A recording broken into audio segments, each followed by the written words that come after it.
Hello बच्चों, कैसे हैं आप? शुभ उम्मीद है कि आप सब अच्छे होंगे।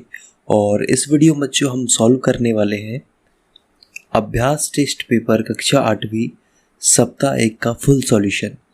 जी हाँ बच्चों, SEAS स्टेट एजुकेशनल अचीवमेंट सर्वे 2023 की तैयारी के लिए, जो कि 3 नवंबर 2023 को आपकी परीक्षा आयोजित की जाएगी, उसके लिए अभ्यास टेस्ट पेपर जारी किए गए, जो कि आपके स्कूल स्तर पर जो है आपको दिए जाएंगे। तो इस वीडियो में इसका फुल सॉल्यूशन हम करने वाले हैं।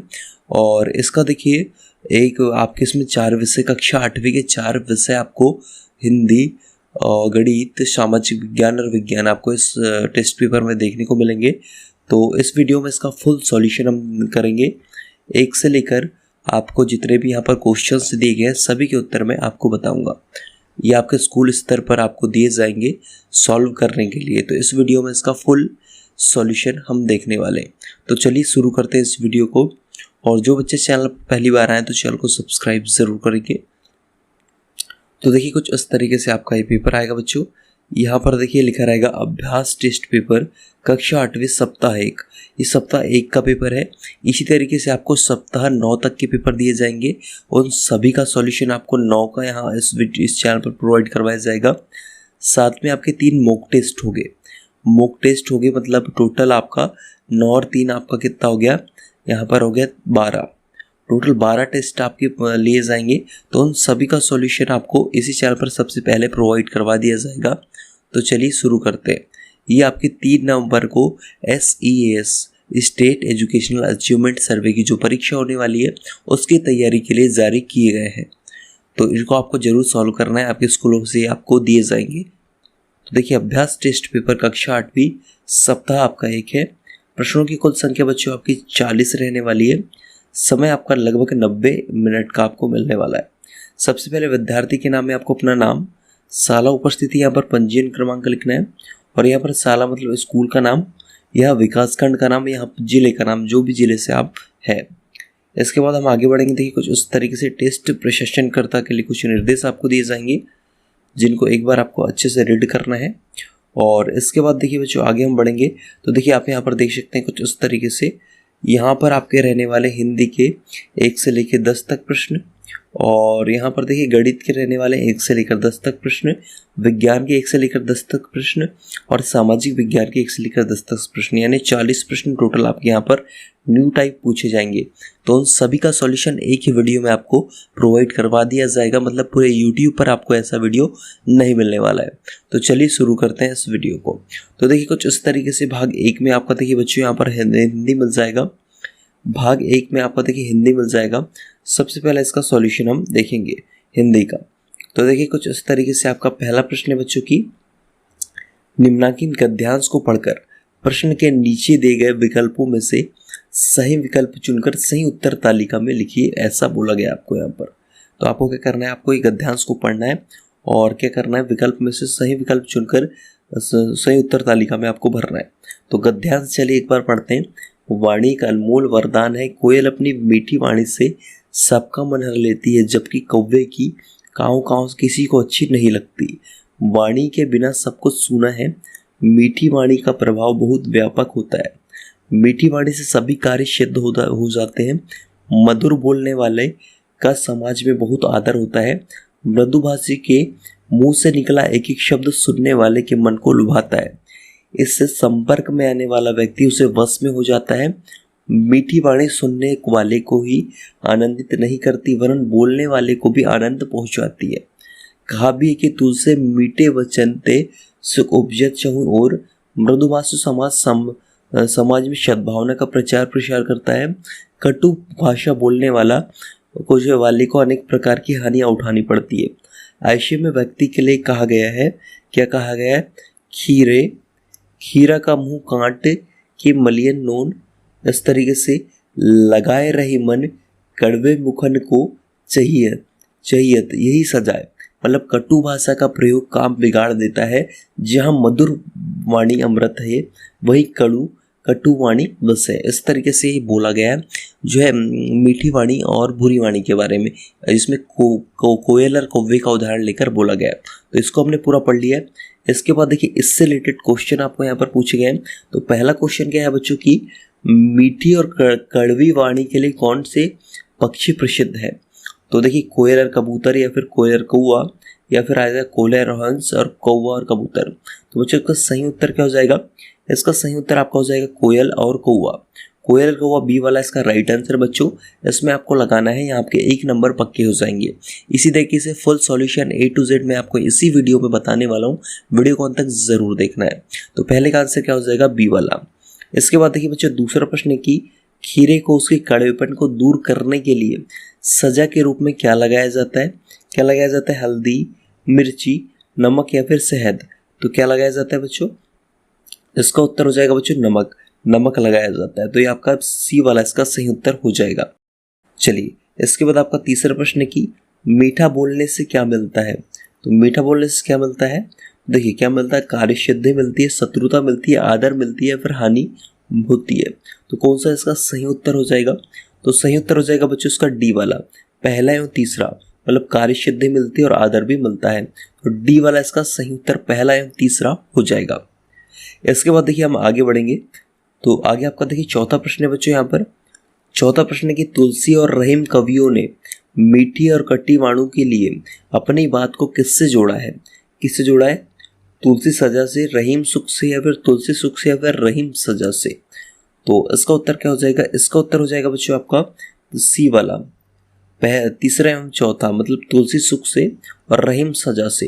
तो ये वाला इसका सही उत्तर है, मतलब सी वाला इसका आपको राइट आंसर लगा के आना है। 8 to Z आपको देखिए सही उत्तर यहाँ पर बताए जाएंगे। फुल सॉल्यूशन मतलब 40 में से 40 नंबर आप लेकर आएंगे यदि इस वीडियो को आप अंत तक देखते हैं। और इसके बाद देखिए आपका पांचवा प्रश्न देख लेते हैं बच्चों। इस गद्यांश का उचित शीर्षक क्या है? इस गद्यांश का उचित शीर्षक क्या है? अनमोल वरदान, मधुर वाणी का महत्व, कड़वा सुख, या फिर कटु भाषा। तो इसका उत्तर क्या हो जाएगा बच्चों? मधुर वाणी का महत्व।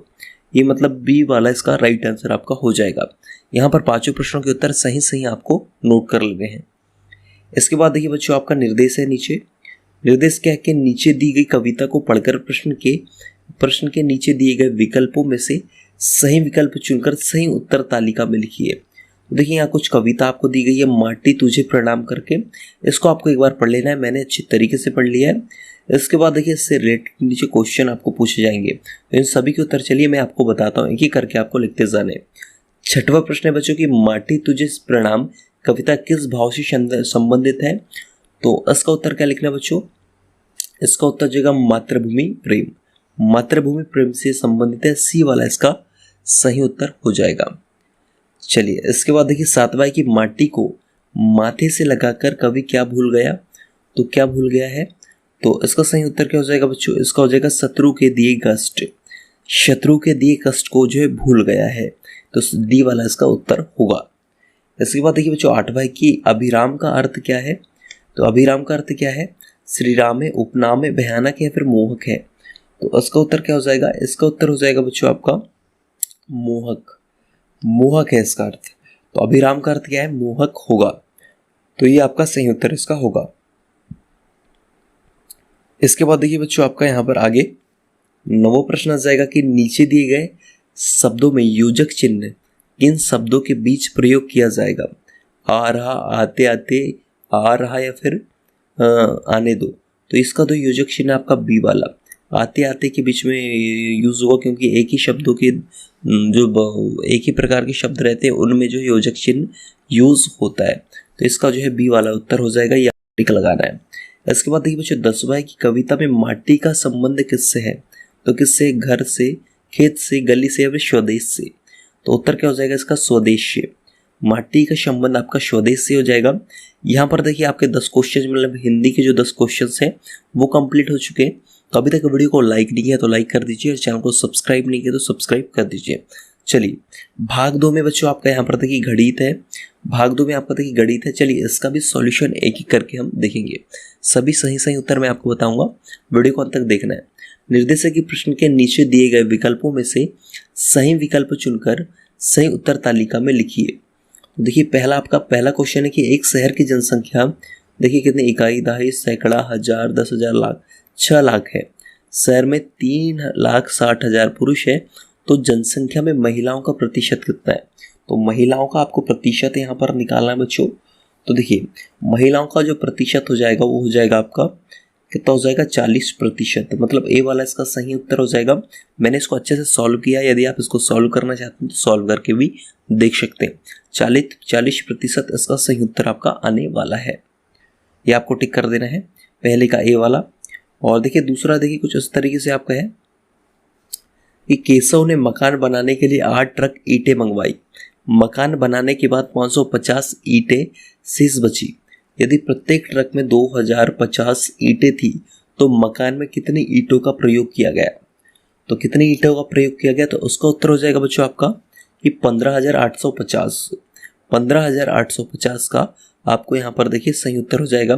क्या करना है आपको, 2050 में आपको देखिए क्या करना है, 8 का गुणा करना है। तो आपको जो भी आएगा उसमें से आपको 550 को घटा देना है। तो आपका क्या निकल के आ जाएगा, 15,850 निकल कर आ जाएगा। ये इसका सही उत्तर हो जाएगा। ये आपको सी में टिक करना है। इसके बाद देखिए कुछ इस तरीके से आपका आगे हम बढ़ेंगे। तो आगे देखिए आपका तीसरा प्रश्न है बच्चों की, एक सांस्कृतिक कार्यक्रम में 770 निमंत्रण कार्ड बांटे गए तथा बैठने के हेतु 3000 कुर्सियां लगाई गई। प्रथम 660 कार्डों में प्रत्येक कार्ड के मान से 3 सदस्य तथा बाद के 110 कार्डों में से प्रत्येक कार्ड में से मान को 4 सदस्य समारोह में शामिल हुए तो सभागार में कितनी कुर्सियां खाली बची। तो कितनी कुर्सियां खाली बची बच्चों, तो इसका सही उत्तर क्या हो जाएगा, 580। 580 इसका राइट आंसर है। आपको ये लगा देना है टिक। इसके बाद देखिए चौथा प्रश्न आपका कि एक 21 मंजिला भवन का नीचे का तल वाहन पार्किंग हेतु रिक्त है। भवन के प्रत्येक तल में 16 परिवार निवासरत है। यदि प्रत्येक परिवार से 500 रुपये लिफ्ट का मासिक शुल्क लिया जाता है तो लिफ्ट सुविधा उपलब्ध कराने वाली कंपनी को इस भवन से कितनी वार्षिक आय की आमदनी होगी। तो कितने की होगी, तो इसका उत्तर क्या हो जाएगा बच्चों, इसका उत्तर हो जाएगा आपका इतना, 1 इकाई, दाही, सैकड़ा, 1000, 10,000, लाख, 10 लाख, मतलब 19,20,000 रुपए जो इसको आमदनी प्राप्त होगी। ये आपका सही उत्तर है बच्चों। इसको आपको लिखना है। यदि आप चाहें तो इसको सॉल्व करके भी देख सकते हैं। ये इसका सही उत्तर हो जाएगा बी वाला। पूरे नंबर आपको मिल जाएंगे। इसी तरीके से आपको टिक लगाते चलना है। पांचवा बच्चों की एक 100 किलोमीटर लंबी सड़क में 5 किलोमीटर सीमेंट तथा शेष सामान्य सड़क बनाई गई। यदि सीमेंट की सड़क बनाने की लागत 3,30,000 रुपये प्रति किलोमीटर तथा सामान्य सड़क बनाने की लागत जो है 1,80,000 रुपये प्रति किलोमीटर है तो सड़क निर्माण में कितनी लागत आएगी। तो कितने लागत आएगी, तो इसका उत्तर बच्चों हो जाएगा आपका इतना हो जाएगा। कितना हो जाएगा, इकाई, दाही, सैकड़ा, 1000, 10,000, लाख, 10 लाख, करोड़, 1,87,50,000 रुपये। बी वाला इसका सही उत्तर होगा। ये आपको टिक लगाना है। इसके बाद देखिए आपको छठवां प्रश्न है बच्चों इसमें कि एक वाहन निर्माता कंपनी प्रतिदिन 40 मोटरसाइकिल का निर्माण कर वर्ष भर में 14,600 मोटरसाइकिल का निर्माण करती है। तो कंपनी में सन 2020 में माह फरवरी में जनवरी की अपेक्षा कितनी कम मोटरसाइकिलों का निर्माण हुआ। तो इसका उत्तर क्या होगा, इसका उत्तर आपका हो जाएगा बच्चों सी वाला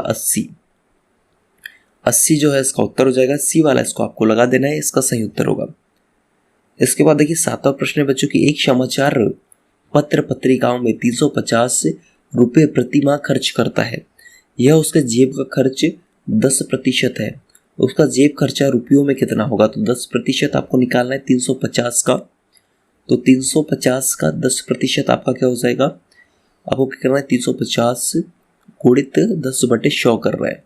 10/100 आपको इस तरीके से करना है। तो इसका जो राइट आंसर निकल के आ जाएगा वो क्या आ जाएगा, आपका हो जाएगा बी वाला, मतलब 3500 रुपये। 3500 रुपये इसका सही उत्तर हो जाएगा बच्चों। ये आपको लिखना है। इसके बाद देखिए बच्चों आपका 8वां प्रश्न की 5 से 2/3 मीटर लंबी रस्सी का मूल्य 12 से 3/4 रुपये है। रस्सी का प्रति मीटर मूल्य रुपयों में क्या होगा, तो क्या होगा, तो इसका उत्तर आपको हो जाएगा बच्चों आपका 2 सही 1/4, मतलब ए वाला इसका सही उत्तर हो जाएगा। इस पर आपको टिक लगाना है।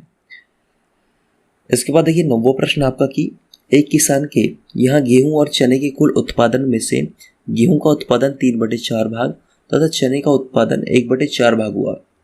यदि किसान के यहाँ गेहूं का उत्पादन 600 कुंटल हुआ तो चने के उत्पादन की मात्रा कुंटल में कितनी होगी? तो क्विंटल में कितनी होगी मात्रा? तो इसका उत्तर आपको लिखना है बच्चों सी वाला 200 क्विंटल। 200 क्विंटल इसका राइट आंसर है। आपको इस पर टिक लगाना है, निश्चित आप जो है इसके सही सही नंबर आपको मिल जाएंगे। इसके बाद देखिए 10वां प्रश्न है बच्चों की 60 विद्यार्थियों की कक्षा में विद्यार्थियों की संख्या की 2/5 भाग ने प्रथम श्रेणी प्राप्त की। कितने विद्यार्थियों ने प्रथम श्रेणी प्राप्त नहीं की, ये आपको बताना है। देखिए 2/5 ने प्रथम श्रेणी प्राप्त की है, तो कितने ने जो है प्रथम श्रेणी प्राप्त नहीं की है? तो इसका उत्तर हो जाएगा बच्चों आपका 36 बी वाला इसका सही उत्तर आपका हो जाएगा। ये आपको 36 लगा देना है, बी वाला इसका राइट आंसर होगा। इस प्रकार से आपका यहाँ पर मैथ्स का भी जो है कंप्लीट हो चुके हैं 10 क्वेश्चन। इसके बाद बच्चों भाग 3 में आते हैं आपके विज्ञान के। तो इसी वीडियो में इसका फुल सॉल्यूशन में देने वाला हूँ, तो वीडियो को अंत तक जरूर देखें। निर्देश है बच्चों आगे की प्रश्न के नीचे दिए गए विकल्पों में से सही विकल्प चुनकर सही उत्तर तालिका में लिखिए। उत्तर तालिका आपकी देखिए पीछे दी गई है, उसमें सही सही भरना है। तो चलिए आपको देख लेते हैं आपका विज्ञान का। पहला प्रश्न बच्चों के नीचे दिए गए कथनों को पढ़िए। बीजों के अंकुरण के लिए नमी आवश्यक है। पौधों की जड़ों द्वारा जल, खनिज व उर्वरक का अवशोषण होता है। सिंचाई से मिट्टी का गठन सुधर जाता है। सिंचाई से मिट्टी का ह्यूमस प्रचुर मात्रा में मिलता है। देखिए किन कथनों से स्पष्ट होता है कि फसल के लिए सिंचाई आवश्यक है? तो किन कथनों से स्पष्ट होता है? तो इसका उत्तर हो जाएगा पहले एवं सेकंड से। पहले और सेकंड, बीजों के लिए अंकुरण की नमी आवश्यक है और पौधों की जड़ों द्वारा जल, खनिज व उर्वरक का अवशोषण होता है। तो इन दोनों का इसका उत्तर हो जाएगा, मतलब बी वाला इसका सही उत्तर बच्चों। इस पे आपको टिक लगाना है, पहले का उत्तर बी वाला होगा।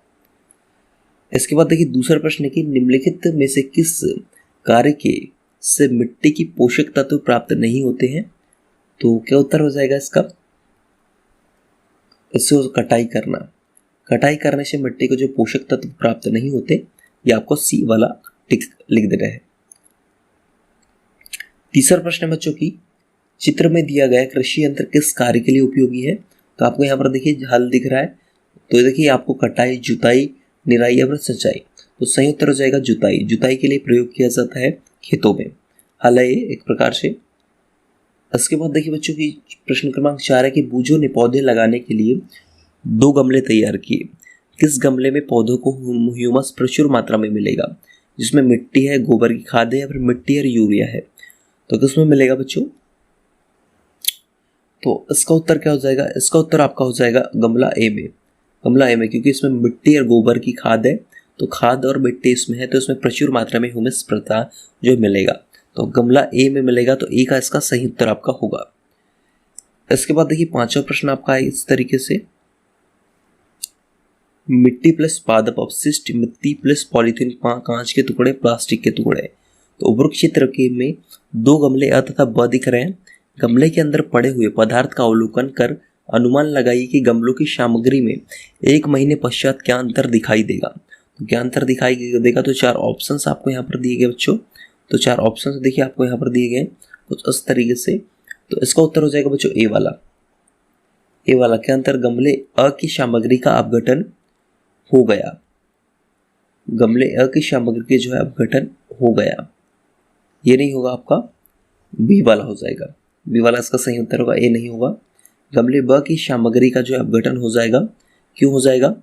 क्योंकि जो इसमें जो है आपकी मिट्टी, पॉलीथीन, कांच के टुकड़े और प्लास्टिक के टुकड़े रखें, तो इसका अपघटन हो जाएगा। तो आपका बी वाला इसका सही उत्तर हो जाएगा कि गमले ब की सामग्री का जो अपघटन हो गया, ये आपको इसका उत्तर लिखना है। इसके बाद देखिए बच्चों 6वां प्रश्न है कि एक नमी युक्त रोटी को किस डिब्बे में ढककर कुछ दिनों तक रखने के लिए उसमें फफूंद आ जाती है? फफूंद की वृद्धि के लिए कौन सी परिस्थिति उत्तरदायी है? तो कौन सी परिस्थिति उत्तरदायी होगी इसमें फफूंद के लिए? सूर्य के प्रकाश की अनुपस्थिति, मतलब ए वाला इसका उत्तर हो जाएगा बच्चों, ये आपको लिखना है। इसके बाद देखिए आपका 7वां प्रश्न आ जाएगा कि नीचे दिए गए पौधों को चित्र में किस पौधे की जड़ नाइट्रोजन स्थिरीकरण का कार्य करती है? तो देखिए आपको ब, श, द आपको 4 चित्र आपको यहाँ पर दिए गए, आप देख सकते हैं। तो नाइट्रोजन स्थिरीकरण का कौन सा जो कार्य करती है, कौन सी किसकी जड़ें कार्य करती है? तो इसका उत्तर हो जाएगा ए वाले चित्र अ की। देखिए ये नाइट्रोजन स्थिरीकरण का कार्य करती है क्योंकि इसकी जड़ें जो है अंदर तक है। तो ए वाला इसका उत्तर हो जाएगा आपके 7वें का। इसके बाद देखिए बच्चों आपका 8वां प्रश्न है कि बूझो अपने घर जाना चाहता है, उसके सामने 4 रास्ते हैं, चिकनी मिट्टी का, घिसा संगमरमर का, गिट्टी का या फिर बर्फ का। तो किस रास्ते से बूझो को फिसलने की कम संभावना कम है, तो आपको बताना है इसमें। तो देखिए इसका उत्तर क्या हो जाएगा बच्चों, इसका उत्तर आपका हो जाएगा सी वाला, रास्ता 3 गिट्टी। तो गिट्टी से जो कम फिसलेगा, तो आपको यहाँ पर देखिए सी वाला इसका उत्तर लगा देना है आपके 8वें वाले का। इसके बाद देखिए बच्चों 9वां प्रश्न आपका आ जाएगा कि कॉलम ए के अंतर्गत दिए गए वैज्ञानिकों के नाम कॉलम बी में दी गई उनकी खोजों के मिलान कीजिए। देखिए आपको Louis Pasteur, Robert Koch, Edward Jenner, ये सब चीज़ें आपको यहाँ पर दी गई है। तो इसकी सही जोड़ी आपको मिलान करनी है। तो इसका उत्तर क्या हो जाएगा, इसका उत्तर बच्चों आपका हो जाएगा सी वाला। सी वाला हो जाएगा। देखिए पहले का आपका आ जाएगा देखिए तीसरे में, और बी का चले जाएगा आपका दूसरे में, और आपका सी चले जाएगा चौथे में, और आपका डी चले जाएगा फर्स्ट में। ऐसी आपके यहाँ जोड़ी मिलेगी। तो सी वाला इसका उत्तर होगा। सी वाला ऑप्शन इसका सही करके आपको डाल देना है, इसका सही उत्तर है। इसके बाद देखिए बच्चों आपका 10वां प्रश्न है कि ब्रेल पद्धति चाचू विकृति युक्त व्यक्तियों के लिए सर्वाधिक लोकप्रिय साधन है। इस पद्धति के आविष्कारक कौन है? तो इस पद्धति के आविष्कारक है कौन है? लुई ब्रेल है, लुई ब्रेल है। तो ये आपको डी वाला इसका उत्तर लिख देना है, इसका सही उत्तर है। यहाँ पर आपके विज्ञान के भी जो क्वेश्चन कंप्लीट हो चुके हैं। तो अभी तक वीडियो को लाइक नहीं किया तो लाइक कीजिए और चैनल को सब्सक्राइब कीजिए। और इसके बाद देखिए अंतिम भाग है आपका, इसमें भाग 4 सामाजिक विज्ञान। निर्देशक की प्रश्न के नीचे दिए गए विकल्पों में से सही विकल्प चुनकर सही उत्तर तालिका में लिखिए। पहला प्रश्न है बच्चों की एक पुर्तगाली खोजकर्ता खालिस्तान ने सन 1498 भारत के लिए समुद्री मार्ग की खोज की थी। Vasco D gamma, captain cook, Christopher Columbus या फिर मैगलन। तो किसने की थी? वास्को डी गामा ने भारत के समुद्री मार्ग की खोज की थी। ए वाला इसका सही उत्तर इसका होगा। इसके बाद देखिए बच्चों आपका दूसरा प्रश्न है कि खालिस्तान ने प्लासी की लड़ाई में सिराजुद्दौला के विरुद्ध ईस्ट इंडिया कंपनी का नेतृत्व किया। किसने किया था? Robert Clive. रॉबर्ट क्लाइव इसका उत्तर हो जाएगा। ए वाला इसका उत्तर आपको टिक करना है। तीसरा प्रश्न है बच्चों खालिस्तान शांति निकेतन से संबंधित है। तो रविंद्रनाथ टैगोर, रविन्द्रनाथ टैगोर जो शांति निकेतन से संबंधित है, ये इसका उत्तर आपको लिखना है, सी वाला। इसके बाद देखिए चौथा प्रश्न है बच्चों कि मुगल शासकों ने अपना शासन मुख्यतः खालिस्तान से चलाया। तो किससे चलाया है? तो इसका उत्तर हो जाएगा दिल्ली और आगरा से। तो आपका डी वाला इसका सही उत्तर होगा। पांचवा की दस्तावेजों को सुरक्षित रखने के लिए खालिस्तान प्रयोग में नहीं आता था। क्या प्रयोग में नहीं आता था? तो आ जाएगा सिनेमा घर। डी वाला देखिए ये उपयोग में नहीं किया जाता था, सिनेमा घर। इसका उत्तर हो जाएगा। सही उत्तर आपको बताए जा रहे हैं। वीडियो को लाइक करके चैनल को सब्सक्राइब जरूर कीजिएगा। इसी प्रकार से आपके 9 टेस्ट और 3 मॉक टेस्ट लिए जाएंगे। उन सभी का सॉल्यूशन इसी चैनल पर आपको सबसे पहले प्रोवाइड करवाया जाएगा। छठवां कि मंगल पांडे को फांसी दी गई क्योंकि उसने क्या किया था? उसने किया था बच्चों बैरकपुर में अधिकारियों पर हमला किया था। तो आपका सी वाला इसका सही उत्तर होगा, ये आपको टिक लगाना है। सातवां कि ब्रिटिश सरकार के तहत लागू नमक कानून का अर्थ क्या था? तो उत्तर हो जाएगा केवल सरकार को नमक बनाने और बेचने का एकाधिकार होना। तो ये वाला इसका उत्तर आपको टिक लगाना है। इसके बाद देखिए आठवां की खाद्य प्रसंस्करण वनस्पति तेल व चीनी उद्योगों के उदाहरण क्या है? तो इसका उदाहरण बच्चों आपका समुद्र आधारित उद्योग, सी वाला इसका उत्तर हो जाएगा। नौवां है कि यूरोप की व्यापारिक कंपनी को भारत की ओर किसने आकर्षित किया? तो ये काम किसने किया था बच्चों? ये काम किया था कपास, रेशम और मसाले ने। तो ये आपको बी वाला इसका उत्तर आपको नोट करना है। इसके बाद देखिए बच्चों 10वां कि कौन 1857 के विद्रोह का हिस्सा नहीं था? तो कौन नहीं था?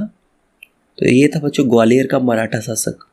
ये जो है 1857 के विद्रोह का हिस्सा नहीं था। तो ये आपको डी में लगा देना है। इस प्रकार से आपको यहाँ पर उत्तर लिख देना है 10वें वाले का डी वाला। तो इस प्रकार से बच्चों इस वीडियो में हमने हिंदी, गणित, विज्ञान और सामाजिक विज्ञान मतलब चारों विषय का संपूर्ण सॉल्यूशन देखा। मतलब 40 क्वेश्चन का संपूर्ण सॉल्यूशन देख लिया, जो कि A to Z जो है सही सही आंसर है 100%। यदि आप इस तरीके से लिखते हैं जैसे मैंने आपको आंसर बताया तो निश्चित रूप से आपके जो है पूरे में से पूरे नंबर आ जाएंगे, 40 में से 40 नंबर आप लेकर आएंगे। और इसी प्रकार से सभी का सॉल्यूशन आपको टेस्ट पेपर का सबसे पहले यहीं पर इस चैनल पर प्रोवाइड करवाया जाएगा। तो इस चैनल को सब्सक्राइब करके अपने सभी दोस्तों के साथ इस वीडियो को अवश्य शेयर करें ताकि उनकी भी हेल्प हो सके। तो मिलते हैं बच्चों नेक्स्ट वीडियो में नेक्स्ट सॉल्यूशन के साथ। और कक्षा 5 और कक्षा 3 का भी सॉल्यूशन इस चैनल पर अपलोड है। आपने देखा तो नहीं देखा तो आप इस वीडियो के डिस्क्रिप्शन में लिंक है, आप जाकर देख सकते हैं। Thanks for watching this video.